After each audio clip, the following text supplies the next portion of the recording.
Hey, everybody. Today on Executive Perspectives, we have Kevin Guest, CEO of Usana.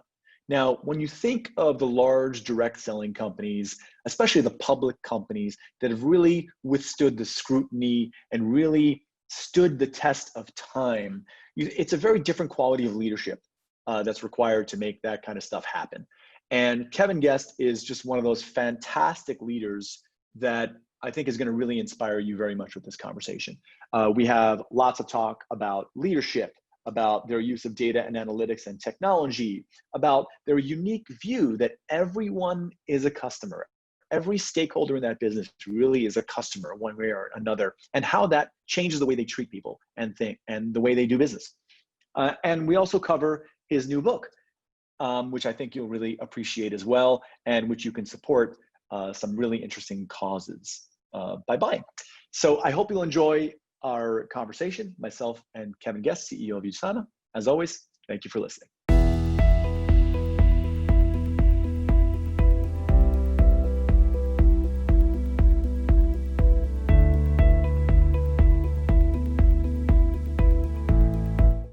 Okay, Kevin Guest, thank you so much for being here on Executive Perspectives. Awesome to have you. Yeah, thanks for the invite.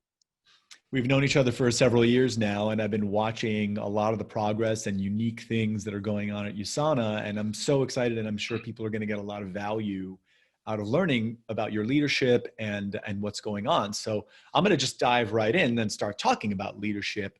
One of the unique things that I've come to appreciate about you is your position and your passion for understanding personality and leveraging that into more effective communication and leadership. And if I recall from a time that we spoke about this about a year ago, you're really interested in DISC profiles specifically, and you use them regularly. Can you tell us a little bit more about why that's important to you and how specifically you use that and get value from understanding the personality of the people you work with? Sure. One of the mistakes I made early on in my career is I would try and communicate with people the way I like to receive communication. And not all of us obviously are the same. We all have different personality types. The DISC profile is not an exact science, but it can give you some insights on how people like to receive communication, how they like to give communication. And it's just a tool of many tools that you can utilize when you're dealing with a very diverse group of people. So for me, we run a global organization. I have leaders in management all over the world. And not only culturally are people different, but just at the basic core of our personalities, we're different. Some people like to be very direct, while others like to be more storytelling in how they receive and how they give communication.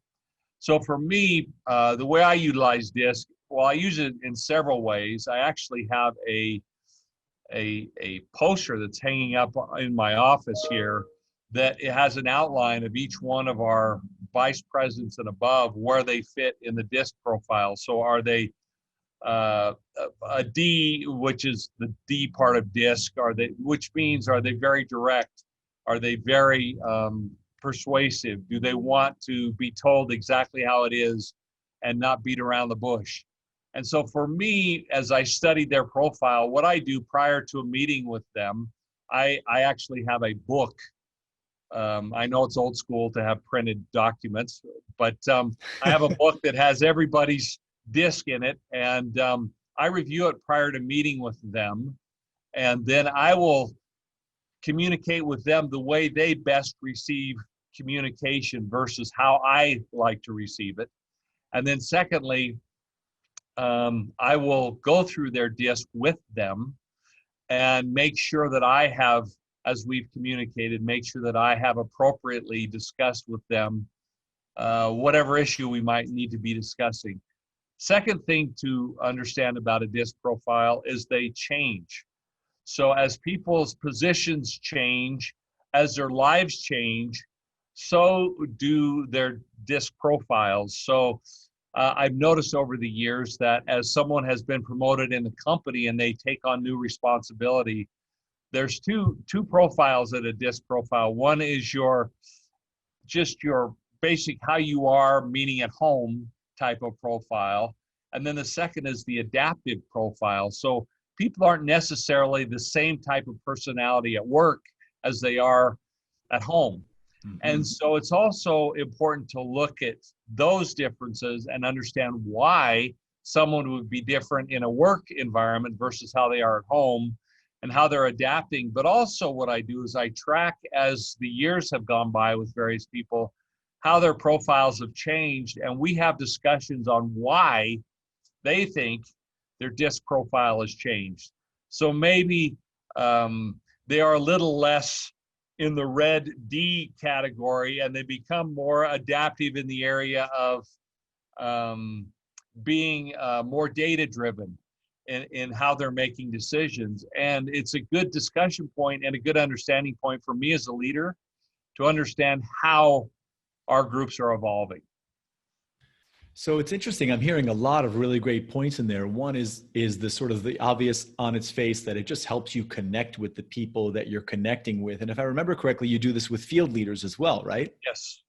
Yeah. And so really knowing like who's in front of you and how to really be effective with that person.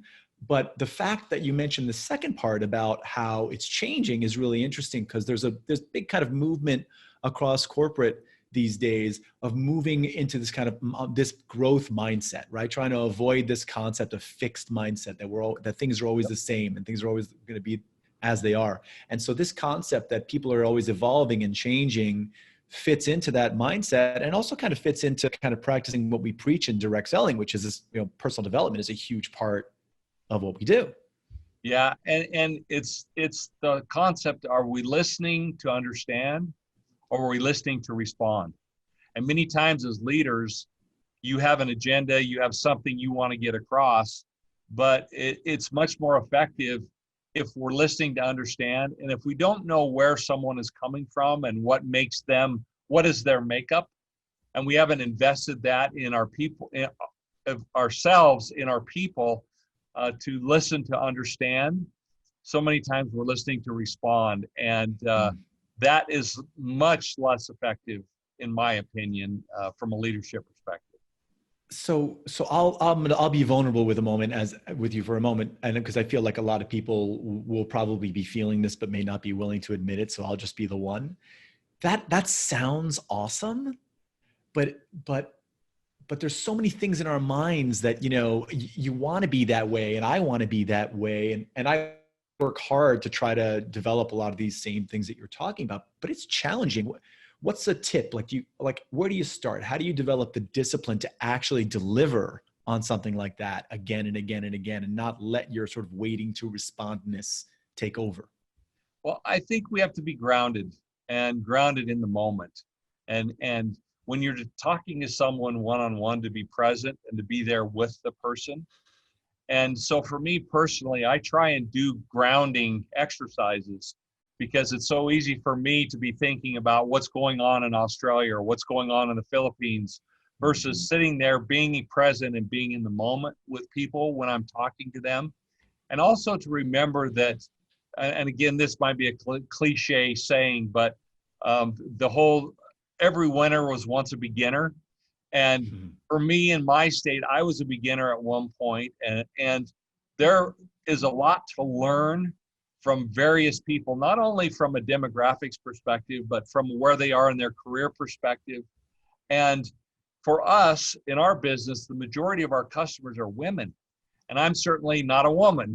And so for me to listen to understand helps me understand our customers better, it helps me understand our employees better, and it helps me understand our shareholders better, to really be open to a variety of different types of input.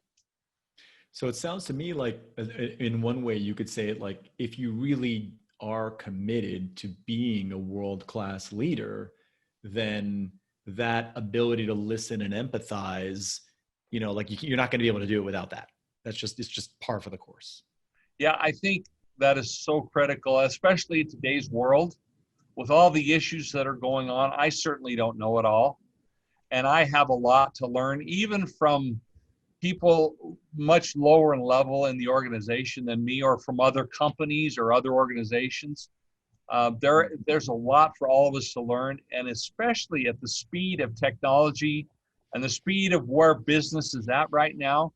If we aren't listening and truly trying to gather information really at the core of what we're trying to do, I think we'll be much less effective.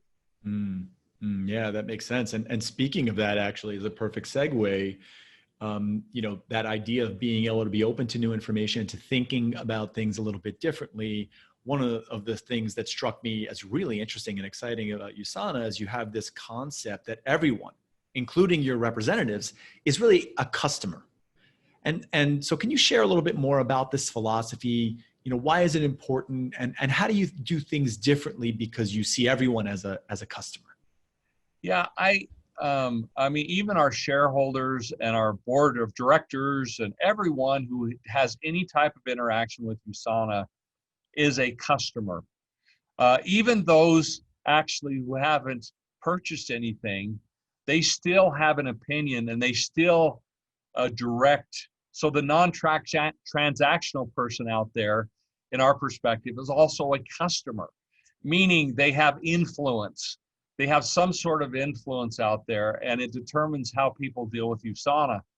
And so for me, as I think about customer, our competition isn't another direct selling company. Our competition isn't the business down the street. We believe our competition is the interaction that people have with our business. And so by viewing everybody who can have any type of interaction with Usana as a customer, changes our mindset on how we deal with everyone. And so truly the competition out there is the expectation of their interaction, because so much is done digitally and online. If everyone's interaction isn't seamless and positive, then we've got work to do, which we do have work to do. But as a strategy, we want our interaction to be seamless and positive with anyone, regardless of whether or not they're a salesperson, someone simply buying our products, and or want to be a shareholder in our company. Yeah, and that brings to mind, not only that concept leads to a very different way of having to operate, doesn't it? Yes. So, you have to realize that you've got a lot of different stakeholders at the table. Even if we're just talking about, non-buyers, buyers, and sellers, right? Just those three groups. Each one of those groups, and then even subgroups within there, are going to have a different definition of success, of like what being served by brand Usana actually means to them, and what is going to make them feel like good about it. And so, are there ways that you guys take that into account? I remember when we were on a tour at Usana, there was something in the contact center where they were really looking at personalizing more of their interactions. Can you share a little bit of that? Well, And how you guys do things like that? Yeah, in today's world, obviously, it's still a people world and a people business, and we're in the people business. But the facilitation of that interaction of people is very critical, which is technology. And having a seamless technology base that is meeting the expectations of the end consumer and or the person who is interacting with Usana. So for us, we've upgraded our customer service technology so that we can be more responsive. As we think about technology, my goal is to be more predictive versus reactive. And so, and we're a long way from that at Usana, but that is the end goal. How can we predict? Because if we become more predictive, then we'll be more customer friendly, and we'll be communicating, we'll be interacting with people the way they would like. Again, back to the whole DISC discussion.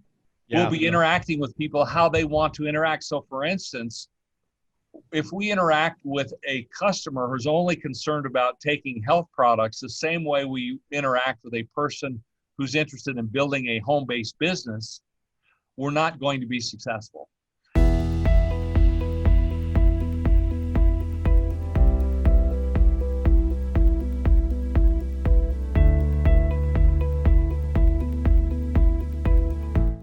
And I think in today's world, and especially given our COVID world, technology is at the forefront of that, of being predictive versus being reactive. We've been pretty good at mining our data from a reactive perspective and looking back and learning from the past. But how can we live in the future and move forward in the future is really our current challenge right now as it relates to this whole discussion of customers and how we interact. And we see companies that are world-class at being predictive. And those who are being predictive versus those who are being reactive are those who are really being successful in today's marketplace. Yeah, I remember. So I've been doing sort of informal research on the gig economy since the very beginning, when Uber was in its early days. And I remember, speaking about it for the first time maybe 6 or 7 years ago. And at the beginning, this is a great example to your point of how cool it is and what companies can do. In the beginning, Uber's driver churn was 40% a month. Wow. And they were losing so many drivers that they literally had to do the math of like, are we going to run out of human beings before we get to self-driving cars? And they realized, yeah, we're going to run out of it like way before. So they had to figure out like, what are they going to do? And over the years, they've been evolving and evolving. And last time I heard a couple of years ago, they had it down to like 12, which is pretty good. And every time I get into an Uber or a Lyft, I interview the driver. I ask them about their experiences. What do they get from the company? What kind of offers? What kind of promotions? How do they communicate with them? And our team kind of does this too. And so the whole team has this kind of informal thing of every time you get into an Uber, ask the driver, right?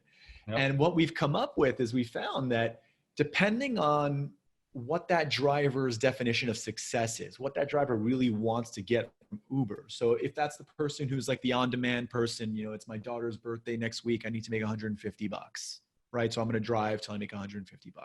Or the person who drives 3 days a week, to make the car payment and have a little extra spending cash. Or the person who wants to drive, 20 hours a day and you've got to stop them at 12 so that they sleep and they don't like fall asleep at the wheel and kill somebody, right? Yep. Each of these different segments of people gets a completely different like email, promotions, all that kind of stuff. And like you said, they're doing this kind of prediction of understanding how they're behaving related to people like them and really becoming effective at this gig, which hopefully they get to stay one, who knows with California right now what's going on. Yeah. So it's really inspiring to see what's out there. Yeah. And it's critical because there are so many alternatives to what everyone offers. I would guess pretty much everyone, that if you don't meet their expectations from an interaction perspective and just a very basic communications perspective, they'll go somewhere else. Yep. And those options are right at their fingertips. And so we have to be very, very aware. We have seen it at Usana where we have not communicated effectively with a certain segment of people, and we've watched the retention rate go down because of the communication. But in the same token, we've watched it dramatically go up as we've changed how we're just at a very basic level of communication. Yeah, just some basic, simple things like, they get a little bit of a different email than other people can make a huge impact on their lifetime value. Yeah, definitely. So we had touched a little bit on COVID. Let's dive into that a little bit. You operate a business on a global scale. And so you have a unique view into how the pandemic is affecting just so many different direct selling markets. Are you seeing the same challenges and opportunities everywhere, or is it really different in different markets around the world? So, for example, in the United States, we've seen this like great surge in supplement sales. What are the most interesting things that you're seeing in different markets and cultures as it relates to direct selling during the COVID era? Well, one thing just at a very kind of company level is all of our salespeople work from home. And that's how they run their lives and their home-based businesses. Now our corporate staff, our thousands of corporate staff, have had to work from home. So they have gained a different understanding for our sales force and our salespeople because now all of a sudden they're working from home instead of coming into an office. And so that's been an interesting phenomenon globally as we have watched our employees work from home. and they have developed a deeper sense of appreciation for working from home with a home-based business, because you have the issue of the kids or whatever distractions are happening while you're trying to be productive. It's been a positive thing for us. We've actually seen productivity increase. And as a CEO, I was very much against not having people in the office. I've changed my mind because I've seen productivity increase in certain areas. Now, there are jobs like manufacturing, things where they have to come into work every day. But we're shifting culturally, globally, from that perspective. Now, as we're talking about our distribution channel, there are a couple of things that have changed. One is the supply chain issues that have happened during COVID, as we've had to manage through different supply chain issues. So we're increasing our inventory in our various markets, because outside of China, everything globally is produced here at our world headquarters in Salt Lake City. And we've normally held about a 4 to 6 week turn of inventory. We're now holding 12 weeks of inventory globally, because last winter we saw supply chain issues and just issues from a shipping perspective of getting finished goods into markets.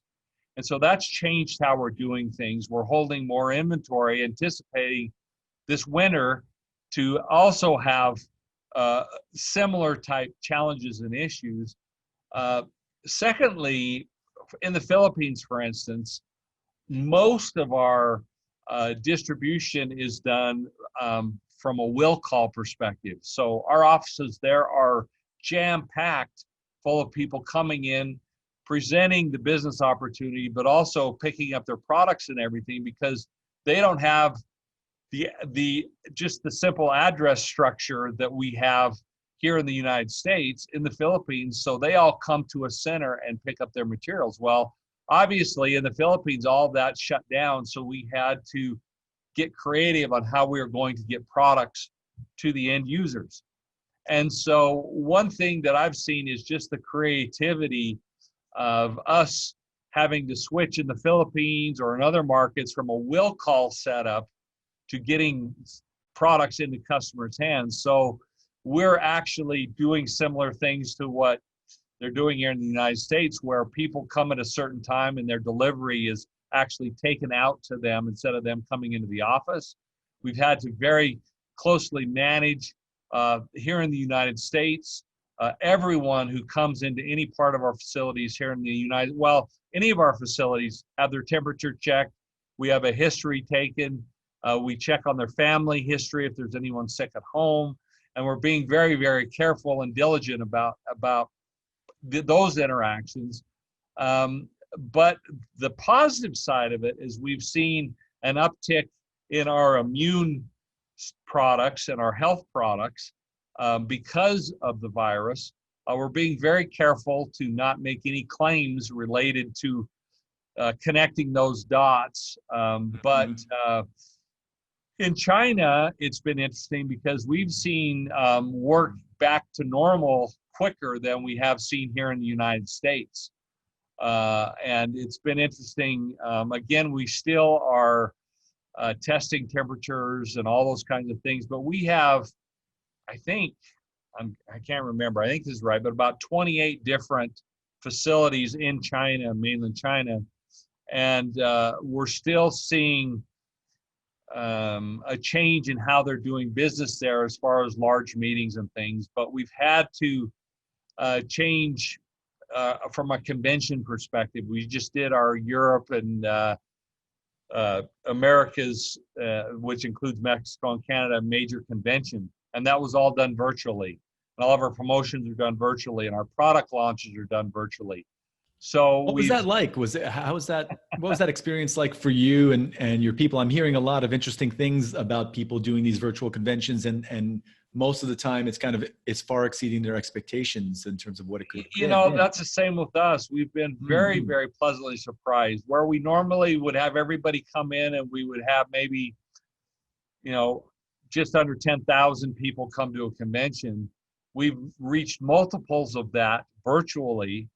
and our product launches have been very successful. And so we've been very, very pleasantly surprised. In a few weeks, we're going to do the same thing in China. And again, where we would maybe have 20 or 30,000 people in an arena, we'll have hundreds of thousands of people participate in our event. So it's been a very, very pleasant surprise.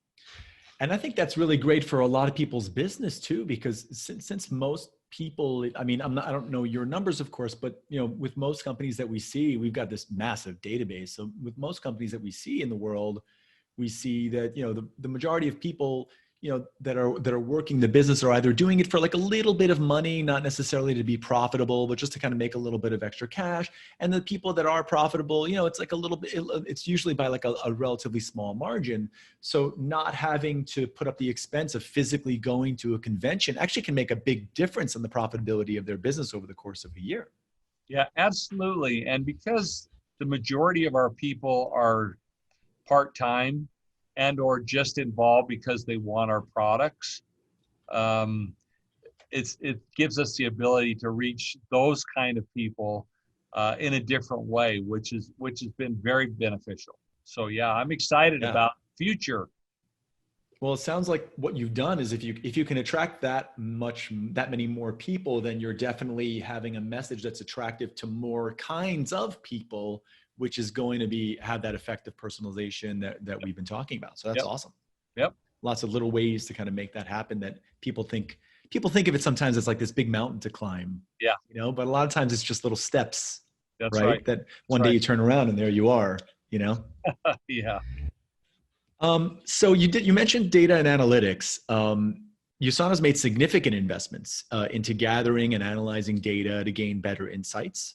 And this is still a pretty new, practice for most direct sellers. People understand it conceptually, but what we find is that few companies are really turning their data into dollars in some measurable way. They love the idea that they can get a great dashboard, but then nobody uses it, or they want to collect the data from this new app that they have, but then no one ever looks at it, or something like that. They don't really take that extra step. You guys have made some big investments into this. Can you share some concrete results you've had from this investment? What it's achieved for you, what you've learned, maybe things you're doing differently because you've really made a big investment into that level of information? Well, hindsight's 2020, but I'm so glad that we several years ago made the decision to increase our SG&A spend in technology and in actual bodies to help us with that technology, and not just in the United States, but actually have resources in other parts of the world, because we didn't know at the time, but with COVID, everything is done via technology right now, or I should say most everything. And so the system's in place to be able to not only shop effectively, but have the ability to share, and shareables which are created to share the features and benefits of what's happening, but also to stay in touch and stay connected has been very critical. Now, I will say one very important aspect of all this is cybersecurity. And as we get all excited about data and the data issues and everything that's going on, we've also invested a large amount of our spend from a security perspective, because data can be very dangerous, and in the wrong hands, it can be very dangerous. And so don't forget the issue of, as we're creating all these great new technological tools to help us, that we have to protect the data and be very, very protective. The other issue for us is just disaster relief as it relates to security and data. Because if something were to happen, not only from an earthquake or a hurricane or whatever it might be from a natural occurrence, but also just from a technical malfunction or breakdown, how quickly can we respond and not have a hiccup in our business from a disaster recovery perspective? And so I think foundationally, cybersecurity, disaster recovery have to be part of a strategy as it relates to the ongoing data that we're trying to mine and utilize in a very effective way from a data perspective. So for us, almost 100%, I'm guessing 98 or 99% of all of our revenue over this first part of this whole year has been done through technology, through data ordering, data processing. And had we not been prepared for that, we would have been in a world of hurt.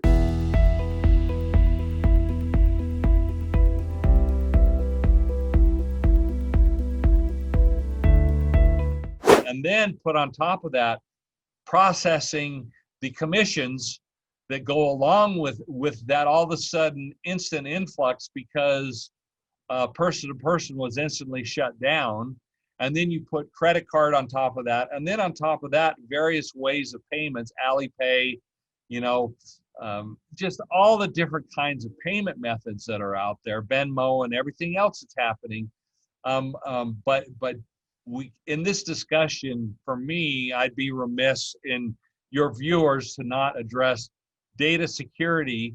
And what we did at Usana is we hired an outside firm to actually audit.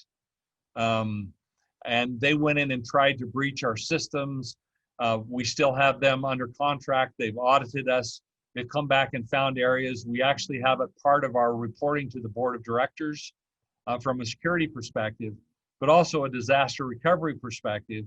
And then the sales layers on top of that. How are we mining, utilizing that data? But be very careful in today's marketplace from a data security perspective.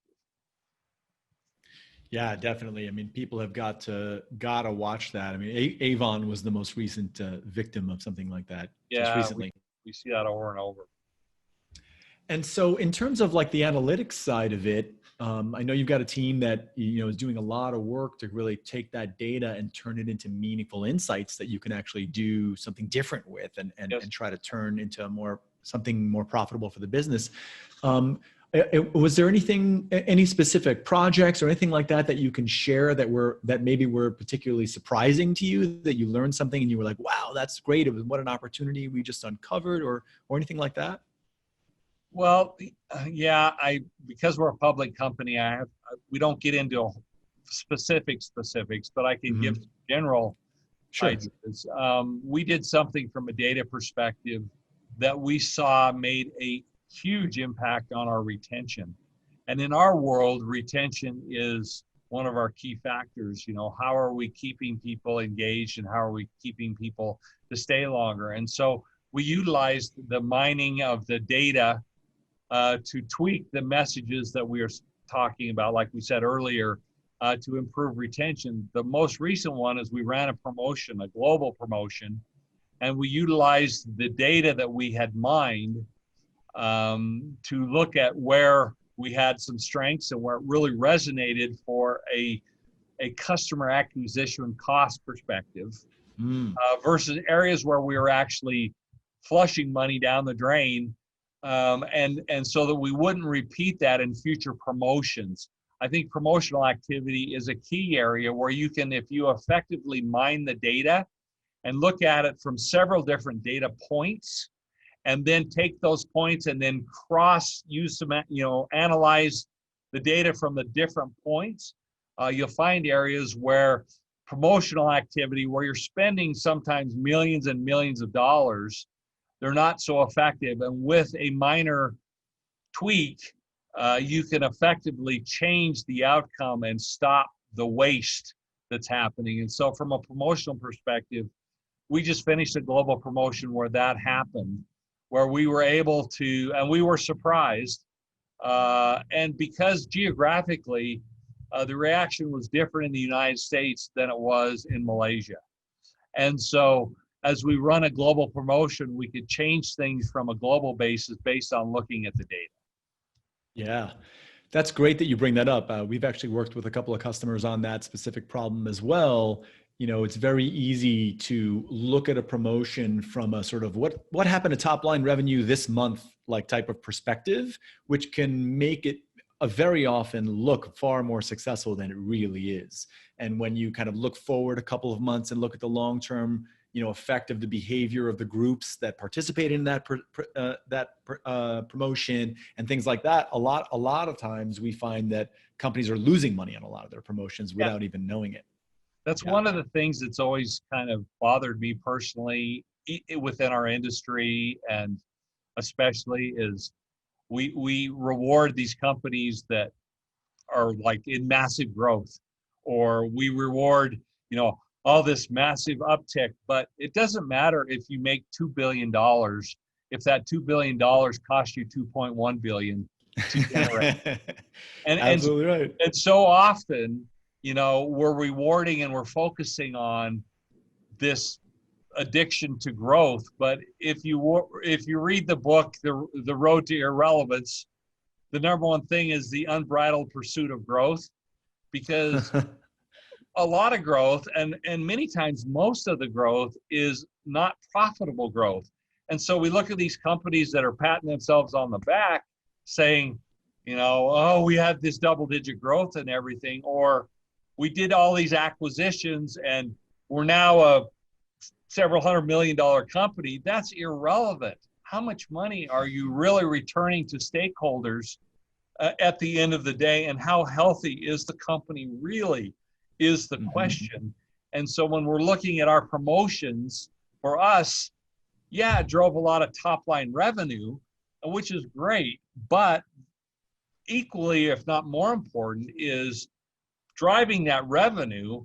What healthy elements of the business did we really drive, a return on investment to investors? Is it profitable income? Did it increase our cost of goods and our SG&A line by running this, and our distributor incentive line not in proportion to what we were contributing to the overall health of the company? And so there are so many things involved in all of this, and data is the foundation of all of that, and really understanding your numbers. Yeah. And what is it doing behaviorally? I feel like, a lot of companies kind of train their people to then expect that promotion. And now you're in this never ending trap of having to impact your margins all the time just to kind of hit some numbers. Yeah. And that's just the short and medium term. And then the long term sometimes is bad, because what we found with some companies is that their promotions were actually increasing churn, and they didn't know, because it happened 90 days later that they realized that the people in that promotion were actually burning out and then churning.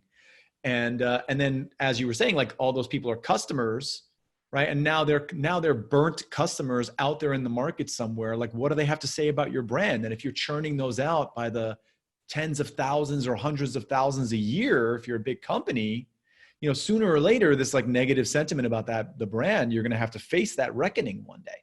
And so if you're playing the long game, that's a whole other reason to be really careful with those promotions. Yeah, I completely agree. We see that in our own business, and sometimes we get addicted to, the enrollment, the growth numbers. But when you look at the reality of it, when all is said and done, what good did you really do for your business overall? Yeah, I mean, the sugar is good, but if you have too much of it, you look down and there's a thing growing on your belly button. Right. Yeah. So yeah, totally. Okay. Last topic for us is actually your book. You recently released a book, All the Right Reasons, 12 Timeless Principles for Living a Life of Harmony. And I usually ask guests, for insights into how they find balance and harmony while managing the pressures and demands of leadership. So now more than ever, so many executives I speak to are feeling the stress of this pandemic, and so tell us about this book, and tell us a couple of tips or practices that you do personally to keep things in harmony for yourself. Well, the book started out not as a book. I was told one time that if we don't write things down about our life, it will take only 2 generations to come and go, and it'll be as though we never existed on the earth. And so I was holding one of my grandchildren and thinking, when this baby grows up and I'm 70s or 80s, or maybe not even here, what's this grandchild going to remember about their grandfather? And so I thought, there have been a lot of things in my life that have been good, bad, trials, lessons learned, all those kinds of things. And so I needed to write them down just for my posterity. And so I started keeping track of all different things that have happened to me. And as a kid growing up in Montana, wanting to be a rock star, playing a band as a musician, to now being the CEO of a multinational corporation, and how did I get from point A to here, and so forth and so on, and it just morphed into what is the book. And so the book is basically stories of my life built around lessons learned, built around some principles that hopefully as people read the book, they have a takeaway, and gets them thinking about their own life and, gee, how could I do this better? I decided up front that this wasn't a money-making thing, so I taken 100% of the contributions. And when I first launched the book, my goal was to raise meals for hungry children that were in orphanages in Thailand that were victims of sex trafficking. And these children in these orphanages are starving.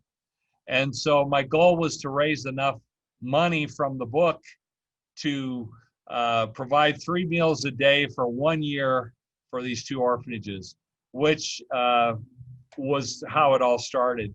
And so after having been on Dr. Oz show and been on national television, national publications, and a lot of publicity, we're almost to 2 million meals raised from the sale of this book.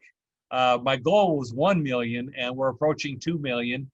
And so it's been great for me to have this as a tool to give back.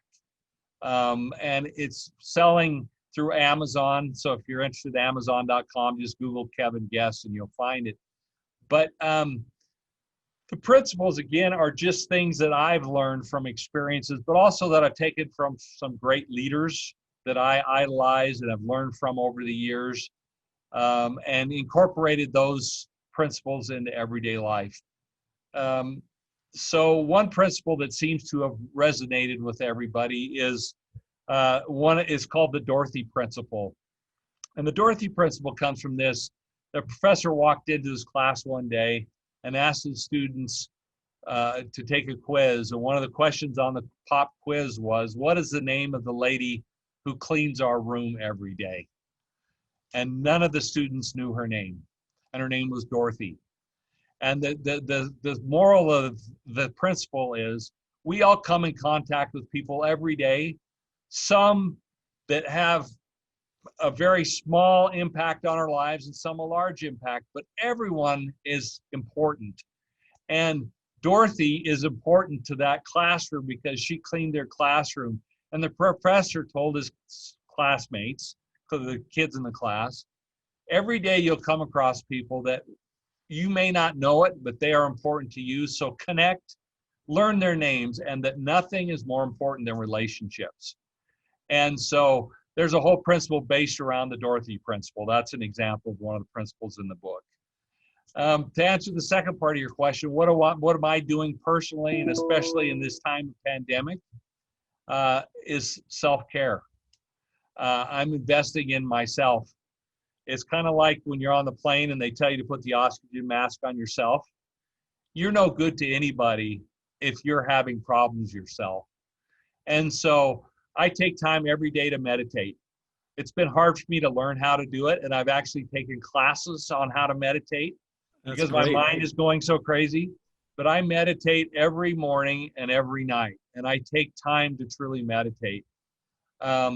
I'm very intentional, and I'm reading more. I read lots of books. Yesterday, for instance, I read an entire book, and I spent the day on self-care yesterday reading. I read a book yesterday. And so I think if we focus on ourselves and being present in the moment and allowing our minds to truly be present and be in the moment and not so worried about things we have no control over, and really be intentional. For me, exercise is critical. For me, taking care of my mind is critical through meditation. For me, my relationships with others, and especially for me with my higher power, is critical. And so I'm very intentional in taking time for those, because if I'm not in good shape, I'm of no good to anyone else who needs me. That's really beautiful. I mean, we have so many things in common. I've been meditating for a long time. It's so meaningful to me. I mean, it's so difficult to explain to another person Yeah. why sitting on your butt doing nothing for 20 minutes is like Right. so good, you know, Yeah. and the effects it has like on the whole rest of your day, right? It's just amazing. But that's beautiful. And, you know, the other thing we have in common is that we were both artists before, you know, we were executives. And I was going to ask you about that because so much of what you're saying, you know, I wonder, you started off as an artist and you had this kind of interesting journey, and here you are as an executive. You probably would have never imagined that, you know, when you first started playing the guitar in a band, that you'd end up Right. here, right? Yep. And yet somehow, right, that foundation led you to that. How do you think about your beginning as an artist and how that beginning maybe shaped you as an executive in a way that might be different than someone who comes from a more like, you know, went to business school and they were in business their whole lives and they never really explored that sort of other realm of art? Boy, that's a loaded question. We could speak Yeah. for an hour about that. Yeah, Just off probably. the top of my mind, for me, and I played the Grand Ole Opry twice last year. I'm still playing. I'm still touring, and so I'm still very much involved in music, even though I'm running this company, because I haven't let go of that part of me because it's so important. For me, playing music forces me to be present and be in the moment.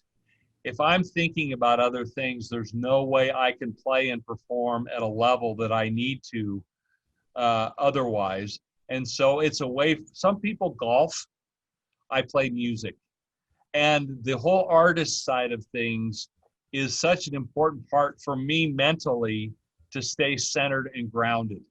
And if I need to have a stress reliever, if I need to come up with a creative strategic idea for the company, what I'll do is I'll go put headphones on, grab my guitar and play for an hour and get my mind in a state that helps me be creative as it relates to the business and business principles. And so I think whether it's artistry, whether it's golf, whatever it is, whatever an outside interest might be, to totally immerse yourself in that on a regular basis is critical to keeping your brain functioning at a level where you can come up with ideas, where you can come up with thoughts that will help lead your organization and your business to a whole different level. Awesome. Yeah, I'm sure I want to just kind of go on a whole thing with that, but we'll save that one for another time because it's a really fascinating conversation. Kevin, thank you so much. It's been a real pleasure getting to know you better, and thank you so much for sharing such great insight about you and your history and how you're doing things at Usana. I hope we'll have you back again and we can retouch base sometime in the future. Absolutely. My pleasure. Stay healthy, everybody.